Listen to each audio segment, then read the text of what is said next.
সুবহানাল্লাহ উড়ে ফেরা না তাহিয়াতুল ওযু এই নামাজটা আপনারা ওযু করে সর্বপ্রথম এই নামাজটা আপনারা আদায় করবেন। প্রত্যেকটা মসজিদে ঘুরে ঘুরে যখন আপনি এই নামাজটা পড়বেন, কাল হাসরের মধ্যে যখন আল্লাহ তাআলা বিচার করব, আপনার যখন কোনো আমল থাকবে না, এই 2 রাকাত নামাজের মাধ্যমে আল্লাহ তাআলা আপনার আমলকে ভরপুর করে দিয়ে জান্নাতের মেহমান বানাই দিবেন। Sunnah of Madina, the Islamic YouTube channel.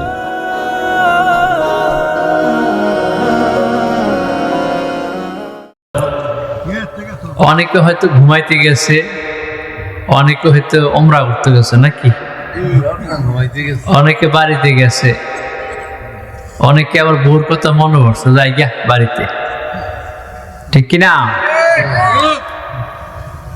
সামনে বছর গত বছর যারা ছিল এবছর কি তারা আছে? অনেকে কবরবাসী হয়ে গেছে। কারণ কুল্লু নাফসিন যায়কাতুল মউত, পৃথিবীর সকলকে মৃত্যুর স্বাদ গ্রহণ করতে হবে, কেউ বাঁচতে পারত না। আল্লাহ তাআলা এমন একটা ফেরেশতা আমাদেরকে দিয়েছেন, নিয়োগ করে দিয়ে রাখছেন। এটা কোনো বেতন নাই, এটার কোনো হাদিয়া নাই, এটার কোনো মহব্বত নাই, এটার কোনো ভালোবাসা নাই, ঠিক কিনা? যারে ধরে খাবলা দিয়ে ধরে, কথা কন না মিয়া? 2-1 কি দেখা হয়েছে আপনাদের সঙ্গে? দেখা হয়েছে নি? এলাকাতে আসছে নি? না, আসছে ঠিক, দেখা হয়নি। আর যারে দেখবো তারা রাইখা যাবে, নিয়ে যাবে, ঠিক কিনা কম? এই মালাকুল মউত এমন এক ফেরেশতা, কারণ আল্লাহর সঙ্গে যদি কোনো ব্যক্তি চ্যালেঞ্জ করে, শরীক করে, এই ব্যক্তি কি বাঁচতে পারবে? দেখেন, এটা সত্য মত্য বুঝি না, তবে কাহিনীটা অনেক সুন্দর একটা কাহিনী। কি কাহিনী? আল্লাহর লগে চ্যালেঞ্জ করে দুনিয়াতে জান্নাত বানাইছেন। তিনার নাম কি বলেন তো? সর্বনাশ, জানেন আপনারা? সাদ্দাত সাহেব, তিনি আল্লাহর লগে চ্যালেঞ্জ করছেন যে আল্লাহ যে জান্নাত বানাইছেন, আচ্ছা বলেন তো জান্নাত কয়টা? হ্যাঁ,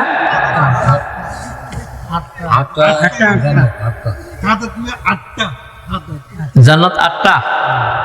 বলেন জান্নাত একটা, কয়টা? কথা বলেন, কয়টা? একটা। দরজা কয়টা? দরজা হলো 8টা। সুবহানাল্লাহ বলতেন না? জান্নাত 1, দরজা 8। মনে থাকবে? মনে থাকবে? আগে মানুষে কইতো জান্নাত 8টা, জান্নাত 8টা না, জান্নাত একটা, দরজা 8টা। জাহান্নাম কয়টা বলো তো? জাহান্নামও একটা, দরজা হইল 7টা। মাশাআল্লাহ, আজকে এটা শিক্ষা যান, আর বেশি ওয়াজ দরকার নেই। এবার দেখেন, সাদ্দাতে তিনি অ্যানালাইসিস করলেন যে জান্নাতের ভিতরে কি কি আল্লাহ তাআলা নিয়ামত দিয়া তৈরি করছে। সুবহানাল্লাহ না? জান্নাতের একটা ইট হবে স্বর্ণের, আর একটা ইট হবে রূপার। সুবহানাল্লাহ না? কারা কারা যেতেছেন জান্নাতে? মাশাআল্লাহ, নারায়ে তাকবীর, নারায়ে তাকবীর। হাত নামা। জান্নাতে যেতে হলে প্রথম শর্ত হলো বিড়ি খেতে হবে, নাকি? জান্নাতে যেতে হলে দুধের সঙ্গে পানি মিশাতে হবে। জান্নাতে যেতে হলে সুদ, ঘুষ, পরনিন্দা এটি করলে তাড়াতাড়ি যাবেন জান্নাতে, নাকি? তাহলে আপনারা সবই জানেন, জান্নাতে যেতে হলে আল্লাহ যে আমাদের উপর কয়েকটা কাজ দিচ্ছেন। একটা কাজ হলো একটা মুমিন ব্যক্তির জন্য 5 ওয়াক্ত নামাজ জামাতের সঙ্গে আদায় করা। সুবহানাল্লাহ। আল্লাহ রাসূল মেরাজে গেছেন, বিশ্বাস করেননি? এটা করেননি? তিনি যখন মেরাজে গেছেন তখন জিবরাইল আলাইহিস সালাম আল্লাহ রাসূলকে জান্নাতটা ঘুরে ঘুরে দেখাচ্ছে, জাহান্নামটাও দেখাচ্ছে। এমন সময় আমার রাসূলের কানের মধ্যে জান্নাতের ভিতরে তিনি একটা শব্দ শুনতে পাচ্ছেন, আল্লাহু আকবার। রাসূল বারবার তাকাচ্ছে, এই শব্দটা কোত্থেকে আসতেছে। সর্বশেষ রাসূল জিজ্ঞেস করলেন, জিবরাইল, আমি একটা শব্দ শুনতে পাচ্ছি এই জান্নাতের ভিতরে, এই শব্দটা কিসের? সুবহানাল্লাহ হইতেন না? মনে বানায় মেরে হইতেছি নাকি? হ্যাঁ। তখন জিবরাইল বলল, ওগো নবী, এই শব্দটা হলো হযরত বেলালের।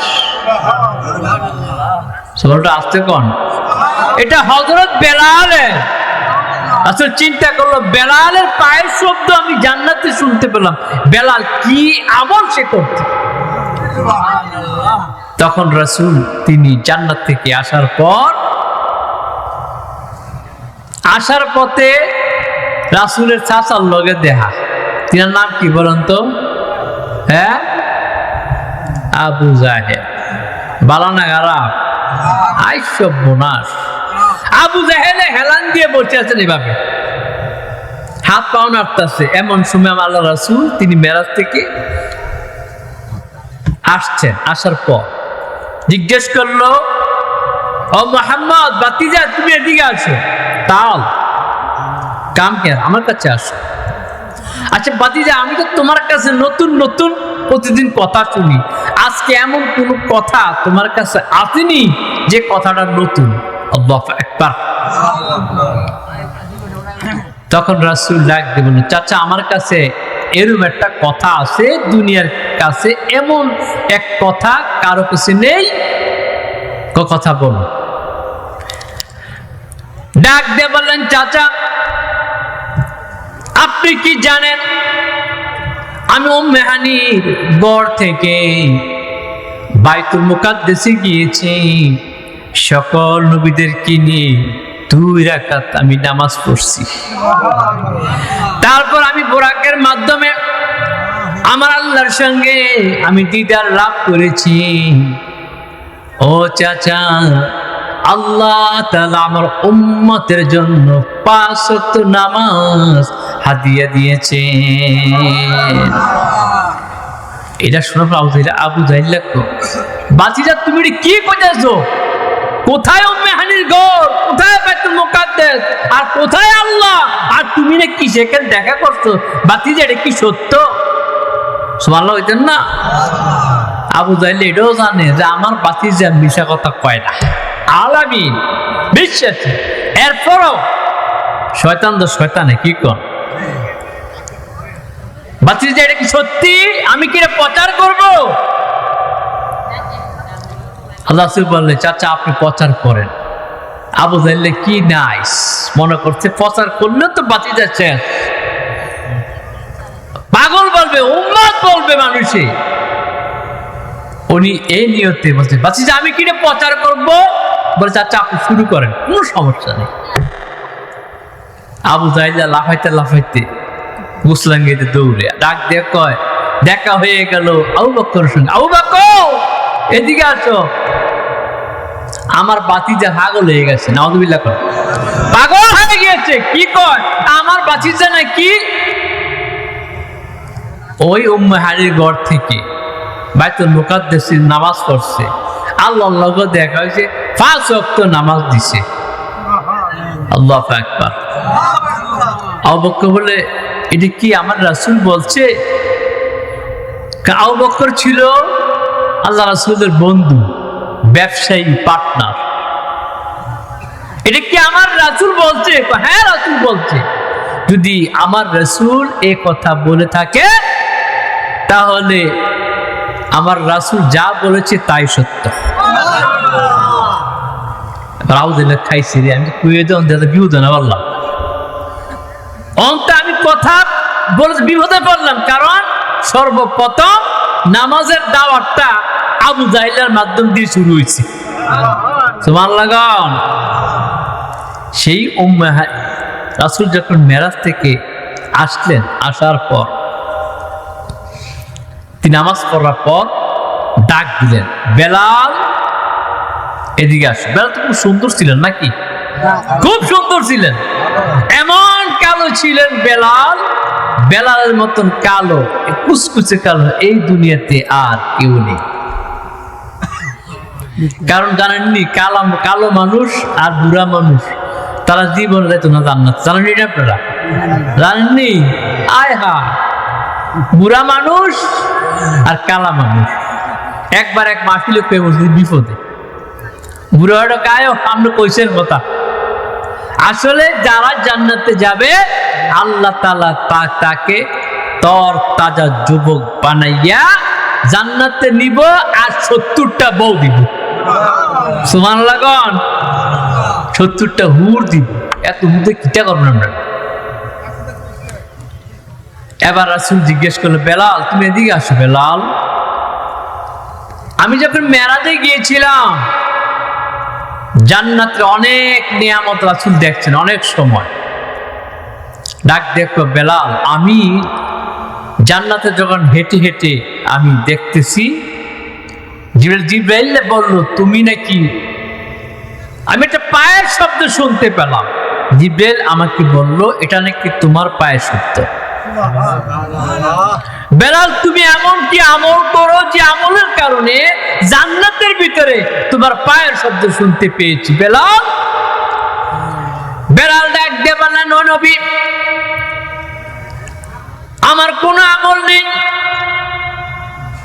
ও প্রাণের নবী আমি গুনাহগার, আমার কোনো আমল নেই। সাহাবী যদি বলে আমার কোনো আমল নেই, আমি গুনাহগার, আমরা উপায় থাকবো নি? আমার উপায় থাকবে না। জিজ্ঞেস করলো, ওগো নবী আমি শুধু একটা আমল করি, আমি একটা আমল করি, যখন আমি অজু করি, অজু করার সঙ্গে সঙ্গে মসজিদে ঢুকে 2 রাকাত নামাজ আমি আদায় করি। সুবহানাল্লাহ না? তাহিয়াতুল ওযু, যে নামাজটা আপনারা অজু করে সর্বপ্রথম এই নামাজটা আপনি আদায় করবেন। প্রত্যেকটা মসজিদে ঘুরে ঘুরে যখন আপনি এই নামাজটা পড়বেন, কাল হাশরের মধ্যে যখন আল্লাহ তাআলা বিচার করব, আপনার যখন কোনো আমল থাকবে না, এই 2 রাকাত নামাজের মাধ্যমে আল্লাহ তাআলা আপনার আমলকে ভরপুর করে দিয়ে জান্নাতের মেহমান বানাই দিবেন। বলে ইনশাআল্লাহ করবেন তো? ইনশাআল্লাহ করবেন তো? ইনশাআল্লাহ। এই একটা আমল করবেন। আরেকটা আমল করবেন এশার নামাজের পর। কষ্ট হচ্ছে আপনাদের? হ্যাঁ, এশার নামাজের একটা আমল আছে, যে আমলটা করলে আপনি মারা গেলে যখন কবরে শোয়াইব আপনারে ফেরেশতারা খুঁজে পাবে না। সুবহানাল্লাহ। আমলটা করবেন, এটা শুনবেন নি? সামনে মাহে রমাদান, দারুণ একটা সময়। এমন একটা সূরা আছে আল্লাহ পাক এটার নাম দিয়েছেন সূরা মুলক। তাবারাকাল্লাযী বিহাদিল মুলক ওয়া হুয়া আলা কুল্লি শাইইন কাদির। এই সূরাটা পড়ে আসার পর যদি কোনো ব্যক্তি প্রতিদিন তেলাওয়াত করে আর যদি ইন্তেকাল করে, ইন্তেকালের সঙ্গে সঙ্গে আকাশ থেকে 2 জন ফেরেশতা এসে আপনাকে আপনার মৃত ব্যক্তির কাছে ঘোরাফেরা করতে থাকবে, তাকে পাহারা দিবে, কখন তাকে দাফন হবে, কখন তাকে মাটি দেওয়া হবে। আর যখন তাকে দাফন এবং মাটি দিবে, যখন কবরের মধ্যে শোয়াবে, শোয়ানোর সঙ্গে সঙ্গে সূরা মুলক আল্লাহ তাআলা তাকে পাখি বানাইয়া আপনার সিনার উপর বসাইয়া দিবে। এবার ফেরেশতা এসে খুঁজবে, জিজ্ঞেস করবে, ও পাখি কি তোমার নাম, কি তোমার পরিচয়? কবরের মধ্যে যে ব্যক্তি ছিল, আব্দুল জব্বার, আব্দুল করিম, আব্দুর রহমান, আব্দুল্লাহ, এই ব্যক্তি শোয়া ছিল, তুমি গেল কোথায়? তিনি ঘুমায় থাকবেন। আর সূরা মূল 2 হাতার ডানা খুলে দিয়ে বসে থাকবেন। ফেরেশতা, ও ফেরেশতা, তুমি কি জানো আমি কি? আমি হলাম আলিফ লাম মিম, যালিকাল কিতাবু লা রাইবা ফীহি হুদাল লিল মুত্তাকিন। আল্লাহু আকবার। এটা এমন কিতাব যার মধ্যে কোনো ভুল নেই, ভুল ধরার কোনো শক্তি এই দুনিয়াতে কারো নেই, ঠিক কিনা? এটা এমন কিতাব, এই কিতাবটাকে যখন ওই মৃত্যু ব্যক্তির সিনা বসে থাকবে, বলবে আমি হলাম সূরা মুলক, প্রতিদিন আমাকে তেলাওয়াত করে এই কবরের মধ্যে ঘুম পাড়াইয়া আমাকে প্রতিদিন আমাকে তেলাওয়াত করে ঘুম পাড়ে রাখছে আল্লাহ তাআলা, আমাকে পাঠাইছে ওই মৃত্যু ব্যক্তিকে কবরের মধ্যে কিয়ামত পর্যন্ত ঘুম পাড়ে রাখার জন্য। সুবহানাল্লাহ কোন। তাহলে আমল কটা শিখলেন? 2টা। এই 2টা আমল যদি আপনি করতে পারেন, তাহলে রমজান মাস যদি এই অবস্থায় কেউ ব্যক্তি ইন্তেকাল করে, আল্লাহ তাআলা তার কবরের আযাব মাফ করে দিবেন ইনশাআল্লাহ। বলে ইনশাআল্লাহ। ইনশাআল্লাহ। এই যে এত নিয়ামত, ফাবিআইয়ি আলা'i রাব্বিকুমা তুকাজ্জিবা, তোমরা আল্লাহর কোন কোন নিয়ামতকে অস্বীকার করবে? পারবেন করতে? মূসা আলাইহিস সালাম আল্লাহর সঙ্গে বেশি বেশি কথা কইতেন মোবাইলে, নাকি মোবাইলে কথা বলতেন না। মূসা আলাইহিস সালাম একদিন জিজ্ঞেস করলো, আল্লাহ ও রাব্বুল আলামিন, দুনিয়াতে আপনি এত মাখলুক পাঠাইছেন, ও আল্লাহ তাআলা, তাদের রিজিকের খবর আপনার মনে থাকে কেমনে? সুবহানাল্লাহ না, কেমনে মনে থাকে আল্লাহ আপনার রিজিকের খবর? আল্লাহ ডাক দেখো, মুসা তাই নাকি তুমি জানতে ইচ্ছে করে? মুসা নবীর হাতে একটা লাঠি ছিল, ওই লাঠি দিয়ে মুসা নবী যখন জমিনে রাখতেন সাপ হয়ে যেত। লোহিত সাগরের মধ্যে যখন রেখেছে, কাফেররা যখন মুসা নবীকে মারার জন্য টার্গেট করলেন, আল্লাহ তাআলা রাস্তা বানাইয়া মুসা নবীরে পার করে দিয়েছেন, পার করে দিয়েছেন মুসা নবীকে। সেই মুসা নবীর এবার দেখেন, ওই পাথরটা যখন আল্লাহ ডাক দিয়ে বললেন, ও মুসা, তোমার হাতে যে লাঠি, একটা পাথর দেখা যায়, ওই পাথরের মধ্যে তুমি আঘাত করো। সুবহানাল্লাহ কোন। এবার পাথরটা যখন আঘাত করলো, পাথরের মধ্যে বাড়ি দেওয়ার সঙ্গে সঙ্গে টন করে আওয়াজ হইছে। সুবহানাল্লাহ কোন। পাথর ভাঙে নাই। ডাক দিয়ে বলেন, আল্লাহ, পাথরকে আঘাত করলাম, পাথর ভাঙে নাই। আল্লাহ ডাক দিয়ে আবার লাগাও, আবার বাড়ি দিলেন, বাড়ি দেওয়ার সঙ্গে সঙ্গে পাথরটা একটু ফেটে দিয়েছেন। সুবহানাল্লাহ। আরেকবার তাফসীরের মধ্যে পেয়েছি 4 বার বাড়ি দিয়েছেন। আবার যখন বাড়ি দিলেন, 3 বার বাড়ি দেওয়ার পর মুসা নবীকে আল্লাহ ভাঙে নাই। আল্লাহ ডাক দিয়ে, মুসা রে, তোমার কি শক্তি নাই? শক্তি দিয়া তুমি বাড়ি লাগাও। এবার মুসা নবী একটু গরম ছিলেন, লাঠিটা হাতে নিয়ে বলেন, ওয়াহেদ ইস্তাইন সালাসা, 1 2 3, 1 2 3 কইয়া যখন বাড়ি লাগাইছেন, বাড়ি দেওয়ার সঙ্গে সঙ্গে পাথরটা 2 টুকরা হইয়া গেছে। সুবহানাল্লাহ, নারায়ে তাকবীর, নারায়ে তাকবীর। এবার যখন ভাঙলো, পাথরের ভিতর দেখতে পেলেন একটা পোকা বসে বসে সবুজ পাতা কামড়াইয়া কামড়াইয়া খায়।